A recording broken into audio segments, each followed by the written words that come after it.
माजी की मकबूल Bollywood comedy film Bunty और बबली की सीक्वल फिल्म का ट्रेलर जारी करते हुए इसे आइंदा माह रिलीज करने का ऐलान कर दिया गया। बंटी और बबली की पहली फिल्म 2005 में रिलीज की गई थी, जिसमें रानी मुखर्जी और अभिषेक बच्चन ने लोगों को लौटने और बेवकूफ बनाने वालों का किरदार अदा किया था।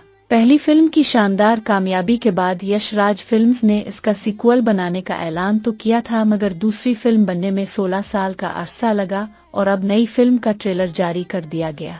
बंटी और बबली 2 के जारी किए गए ट्रेलर में पुराने किरदारों समेत जूनियर बंटी और जूनियर बबली को भी दिखाया गया है, जो सीनियर्स का नाम इस्तेमाल करके लोगों को परेशान करते दिखाई देते हैं। नई फिल्म में पंकज त्रिपाठी जैसे वर्सेटाइल अदाकार पुलिस अफसर के रूप में बंटी और बबली की जानिब से लोगों को लौटने के मामलात सुलझाते दिखाई देंगे। इस मर्तबा अभिषेक बच्चन की जगह छोटे खान सैफ अली खान को कास्ट किया गया।